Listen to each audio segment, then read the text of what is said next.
Hello guys. അപ്പോൾ DLSൻ്റെ ഒരു പുതിയൊരു വീഡിയോയിലേക്ക് എല്ലാവർക്കും സ്വാഗതം. അപ്പോൾ ഇന്നത്തെ വീഡിയോ DLS കളിക്കുന്നവർക്ക് ഇൻട്രസ്റ്റിംഗ് ആയിട്ടും അവർക്ക് ഉപകാരപ്പെടുന്നതുമായിട്ടുള്ള ഒരു വീഡിയോ ആണ്. വേറൊന്നുമല്ല, പുതുതായിട്ട് വരുന്ന ഒരു ഇവൻ്റ് ലീക്ഡ് ആയിട്ടുണ്ട്. അപ്പോൾ ആ ഇവൻറ്റിനെ പറ്റിയും ആ ഇവൻറ്റിലുള്ള പ്ലേയേഴ്സിനെ പറ്റിയും ആ പ്ലേയേഴ്സിനെ എങ്ങനെ എടുക്കാം എന്നതിനെ പറ്റിയൊക്കെയാണ് വീഡിയോ. അപ്പോൾ നമുക്ക് വീഡിയോയിലേക്ക് പോകാം. അപ്പോൾ വരാൻ പോകുന്ന ഈ ഇവൻറ്റിൻ്റെ പേര് കൾട്ട് ഹീറോസ് എന്നാണ്. അപ്പോൾ എന്താണ് ഈ കൾട്ട് ഹീറോസ് എന്നതുകൊണ്ട് ഉദ്ദേശിക്കുന്നത്? വലിയ ഫെയിമോ പോപ്പുലാരിറ്റിയോ ഒന്നും ഇല്ലാത്ത, ലോക ഫുട്ബോളിന് തന്നെ ചിലപ്പോൾ അത്ര പരിചയം ഒന്നും ഇല്ലാത്ത, എന്നാൽ കളിച്ച ക്ലബിനും ആ ക്ലബിലെ ഫാൻസിനും ഫേവറേറ്റ് ആയിട്ടുള്ള, ചിലപ്പോൾ ഒരു 2-3 സീസൺ ആയിരിക്കും ഇവർ പീക്ക് ലെവലിലുള്ള ഒരു കളി കളിച്ചിരിക്കുന്നത്. ആ ഒരു കളി കൊണ്ട് തന്നെ ഇവരുടെ ഒരു വാല്യൂ എത്രത്തോളം ഉണ്ടെന്ന് മനസ്സിലാക്കാൻ പറ്റുന്ന അണ്ടർ റേറ്റഡ് ആയിട്ടുള്ള കുറച്ച് പ്ലേയേഴ്സ് ഉണ്ട്. ആ പ്ലേയേഴ്സിനെ കോർത്തിണക്കിക്കൊണ്ടുള്ള ഒരു ഇവൻ്റാണ് കൾട്ട് സ്റ്റാർസ്. ടോട്ടൽ 12 പ്ലേയേഴ്സാണ് വരുന്നത്. അപ്പോൾ ഈ പ്ലേയേഴ്സിൻ്റെ കാർഡും അതിൻ്റെ ഡീറ്റെയിൽസും ഒക്കെ നമുക്കൊന്ന് നോക്കാം.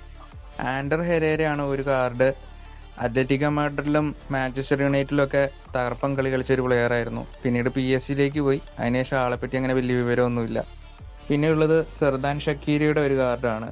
എനിക്ക് തോന്നുന്നത് ഇത് ലിവർപൂളിലുണ്ടായിരുന്ന സെർദാൻ ഷക്കീരിയുടെ കാർഡാണെന്ന് തോന്നുന്നു. ലിവർപൂളിൽ ആളൊരു ബെഞ്ച് പ്ലെയർ ആയിരുന്നു സത്യത്തിൽ. പക്ഷേ ഇറങ്ങി അടിച്ചതെല്ലാം ക്ലച്ച് ഗോളുകളായിരുന്നു. അതിനു മുമ്പ് സ്റ്റോക്ക് സിറ്റിയിലും തകർപ്പൻ കളി കളിച്ചൊരു പ്ലെയറാണ്. അതിനുശേഷം ആളെപ്പറ്റി അങ്ങനെ വലിയ വിവരമൊന്നുമില്ല.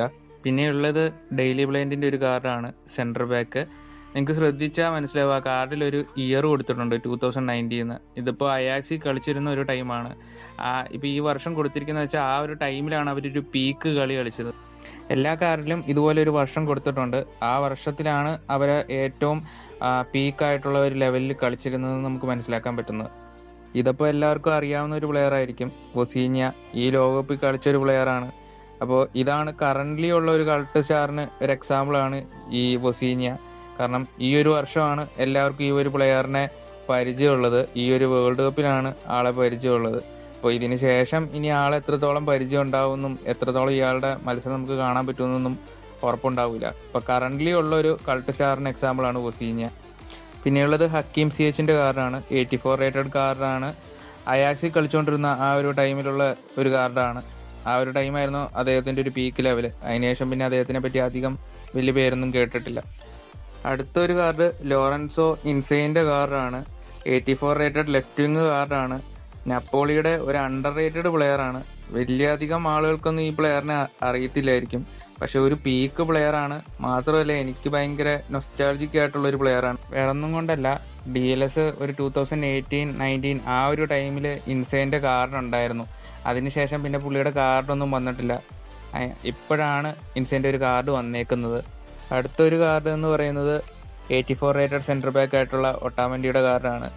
ഞാൻ പറയേണ്ട ആവശ്യമൊന്നുമില്ല, 2018 ലോകകപ്പിലുള്ള ആ ഒട്ടാമൻഡിയുടെ കാർഡാണ്. അടുത്തത് ഡേവിഡ് ലൂയിസിൻ്റെ കാർഡാണ്. ഇത് ഞാൻ പ്രത്യേകിച്ചൊന്നും പറയേണ്ട ആവശ്യമില്ല, ബ്രസീലിൻ്റെ ഒരു കിടിലൻ സെൻറ്റർ ബാക്കാണ്. 84 റേറ്റഡ് കാർഡാണ്. 2017 ചെൽസിയിൽ കളിച്ചുകൊണ്ടിരുന്ന ആ ഒരു ടൈമിലുള്ള കാർഡാണ്. അത്യാവശ്യം കുഴപ്പമില്ലാത്ത ഡീസൻറ്റ് കാർഡാണ്. അടുത്തൊരു കാർഡ് എന്ന് പറയുന്നത് ഫ്രാൻസിസ്കോ അലാർക്കോൺ എന്നാണ്. എനിക്ക് ആദ്യമേ ഇത് ആരാന്ന് മനസ്സിലായില്ല. പിന്നീടൊന്ന് സൂക്ഷിച്ച് നോക്കിയപ്പോഴാണ് മനസ്സിലായത് ഇത് റയൽ മാഡ്രിഡിൻ്റെ സ്വന്തം ഇസ്കോ ആണെന്ന്.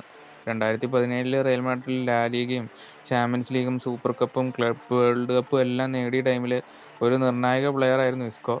അതിനുശേഷം റയൽ ബെറ്റിസിലേക്ക് പോയെങ്കിലും അവിടെയും നല്ല കിടിലൻ കളി തന്നെയാണ് ആൾ കളിച്ചുകൊണ്ടിരിക്കുന്നത്. പിന്നെ ഒരു കാർഡ് ദിബാലയുടേതാണ്. 85 റേറ്റഡ് കാർഡാണ്.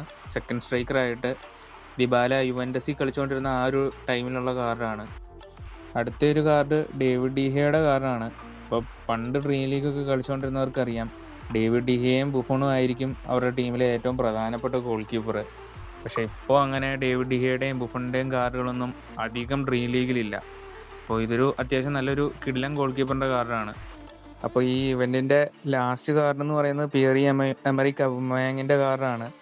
അപ്പോൾ ഈ പ്ലെയറും പണ്ട് ഡ്രീം ലീഗ് കളിക്കുന്നവർക്കൊക്കെ അറിയാം, ആ ഒരു ടൈമിൽ ഉണ്ടായിരുന്ന ഒരു പ്ലെയർ ആയിരുന്നു. പിന്നീട് ഡ്രീം ലീഗ് ഓൺലൈൻ വെർഷനിലേക്ക് വന്നപ്പോഴേക്കും പിന്നെ ഔബമേയങ്ങിൻ്റെ കാർഡ് അങ്ങനെ അധികം കണ്ടിട്ടില്ല. അപ്പോൾ ഇപ്പോഴാണ് ഔബമേയങ്ങിൻ്റെ ഒരു നല്ല കിടിലൻ കാർഡ് വന്നേക്കുന്നത്. അപ്പോൾ ഇനി നമുക്ക് ഈ പ്ലേയേഴ്സിനെ എങ്ങനെ എടുക്കാം അല്ലെങ്കിൽ എങ്ങനെ കിട്ടുമെന്ന് നോക്കാം. അപ്പോൾ ഈ ഇവൻറ്റിൽ എങ്ങനെ പ്ലേയേഴ്സ് കിട്ടുമെന്ന് നോക്കിയിട്ടുണ്ടെങ്കിൽ നേരത്തെ ഇവൻറ്റുകളിലെ പോലെ 15 ലെജൻഡറി ഏജൻറ്റ് കറക്കിയെടുക്കുന്ന ഒരു സ്കീമല്ല വന്നേക്കുന്നത്. നമ്മുടെ ഡ്രീം സ്റ്റാർ 2026 ഇവൻറ്റ് വന്നപ്പോൾ ഉള്ളതുപോലെ സീസൺ പാസുകളിലൂടെയാണ് നമുക്ക് ഈ പ്ലേയേഴ്സിനെ കിട്ടുന്നത്. അപ്പോൾ ഡ്രീം ലീഗ് കളിക്കുന്ന എല്ലാ പ്ലേയേഴ്സിനും ഈ ഒരു ഇവൻറ്റ് വഴി നല്ല രീതിയിൽ പ്ലേയേഴ്സിനെ കിട്ടാനുള്ള സാധ്യതയുണ്ട്. നേരത്തെ ഈ 15 ലെജൻഡറി ഏജൻറ്റ് കറക്കിയെടുക്കുന്ന രീതിക്ക് എതിരായിട്ട് കുറേ പ്ലേയേഴ്സ് പറയുന്നുണ്ടായിരുന്നു, അവരുടെ റിസോഴ്സ് എല്ലാം പോകുക, ഇതൊരു സ്കാമാണ്, അങ്ങനത്തെ രീതിയിൽ പല ആരോപണങ്ങളും ഉണ്ടായിരുന്നു. പക്ഷേ ഈ ഒരു ഇവൻറ്റ് നോക്കിയിട്ടുണ്ടെങ്കിൽ സീസൺ പാസ് വഴിയാണ് വന്നേക്കുന്നത്. 3 സീസൺ പാസ്സാണ് വന്നേക്കുന്നത്. അപ്പോൾ 3 സീസൺ പാസിൽ നിന്നും നമുക്ക് 3 പ്ലെയറിന് എന്തായാലും ഗ്യാരണ്ടി ആയിട്ട് കിട്ടും. പിന്നെ ഡ്രീം ഡ്രാഫ്റ്റിൽ നിന്നും അതുകൂടാണ്ട് വീക്ക്ലി വരുന്ന ലൈവ് ഇവൻറ്റിൽ ഫസ്റ്റ് പ്രൈസായിട്ട് കൾട്ട് സ്റ്റാർ ഏജൻസിനെ എന്തായാലും നമുക്ക് കിട്ടും.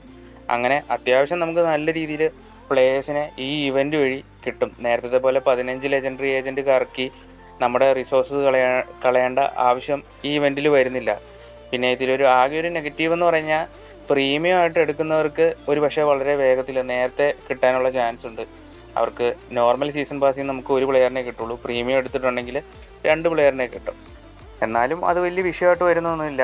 പ്രീമിയം എടുത്ത് ഈ പ്ലേയേഴ്സിനെ എടുക്കാൻ മാത്രമുള്ള വർത്തൊന്നും എനിക്ക് തോന്നുന്നില്ല. നോർമലി നമ്മൾ കളിക്കുന്ന രീതിയിൽ എടുക്കാൻ പറ്റിയിട്ടുണ്ടെങ്കിൽ അതാണ് ഏറ്റവും നല്ലത്. അപ്പോൾ ഈ ഇവൻറ്റ് എന്ന് വരുമെന്ന് നോക്കിയാൽ സെപ്റ്റംബർ 16 വരുമെന്നാണ് പറയുന്നത്. ഒഫീഷ്യലല്ല, അൺഒഫീഷ്യലായിട്ട് പലയിടത്തും പറഞ്ഞു കേട്ടേക്കുന്നത് സെപ്റ്റംബർ 16 വരുമെന്നാണ്. ഈ ഇവൻറ്റ് നോക്കിയിട്ടുണ്ടെങ്കിൽ ഇതിലുള്ള എല്ലാ പ്ലേയേഴ്സും അത്യാവശ്യം റെയർ ആയിട്ടുള്ള പ്ലേയേഴ്സാണ്. ഈ ഇവൻറ്റിന് ശേഷം ചിലപ്പോൾ ഇതുപോലൊരു കാർഡ് വന്നെന്ന് വരെ വരില്ല. അപ്പോൾ നിങ്ങൾ പരമാവധി കളിച്ച് ഈ കാർഡുകൾ സ്വന്തമാക്കാൻ വേണ്ടി നോക്കുക. എനിക്കിതിൻ്റെ അകത്ത് പേഴ്സണലി ഫേവറേറ്റ് ആയിട്ടുള്ളത് ഡേവിഡ് ഡിഹയുടെ കാർഡാണ്. 2018 ആ പോണി ടെയിൽ കെട്ടിയിട്ടുള്ള ഡേവിഡ് ഡിഹയുടെ കാർഡ് കിട്ടിയാൽ കുറച്ച് നൈസായിരിക്കും. അപ്പം നിങ്ങൾക്ക് ഇഷ്ടപ്പെട്ട കാർഡ് ഏതാണെന്ന് താഴെ കമൻറ്റിൽ പറയുക. അപ്പോൾ DLSൻ്റെ ഇത്തരം വീഡിയോകൾ നിങ്ങൾക്ക് ഇഷ്ടമാണെങ്കിൽ സബ്സ്ക്രൈബ് ചെയ്യുക. അപ്പോൾ ഞാൻ ഇതുപോലെയുള്ള ഇഷ്ടംപടി വീഡിയോ ആയിട്ട് ഇനി വരുന്നതാണ്. അപ്പോൾ ബൈ.